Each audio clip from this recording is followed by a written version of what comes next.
আমরা মনে করি ওনার যে অবদান, সে অবদানের জন্য চট্টগ্রামবাসী ওনাকে সবসময় স্মরণ রাখবে।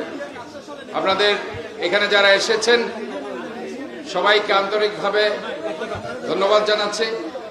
সবাই ভালো থাকবেন, সুস্থ থাকবেন। আসসালামু আলাইকুম ওয়া রাহমাতুল্লাহি ওয়া বারাকাতুহু। আমরা সবাই মহান রব্বুল আলামিনের কাছে দোয়া করব, আল্লাহ তাআলা ওনাকে জান্নাতবাসী করুন, আমিন। আমি এটুকুই বলছি যে চট্টগ্রামের জন্য ওনার অনেক অবদান আছে। বৃহত্তর এই চট্টগ্রাম, যদিও উনি বীরেশ্বরের সন্তান, কিন্তু প্রাক্তন মন্ত্রী হিসাবে বৃহত্তর চট্টগ্রামের জন্য ওনার যে অবদান, চট্টগ্রামবাসী ওনাকে সবসময় স্মরণ রাখবে। আজকের এই দিনে মহান রব্বুল আলামিনের কাছে আমরা প্রার্থনা করব, দোয়া করব, আল্লাহ তাআলা ওনাকে জান্নাতবাসী করুক, আমিন।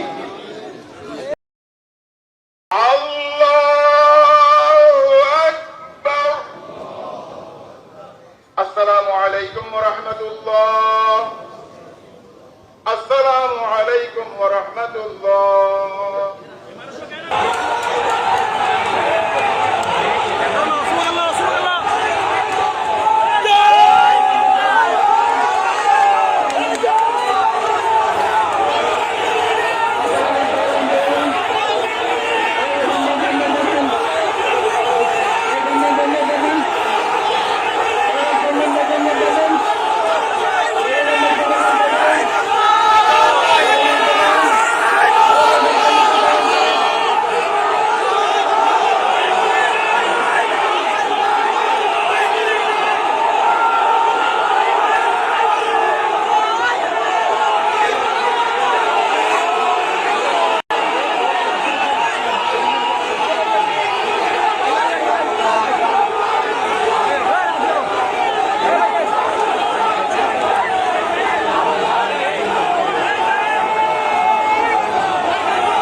আমার সোনা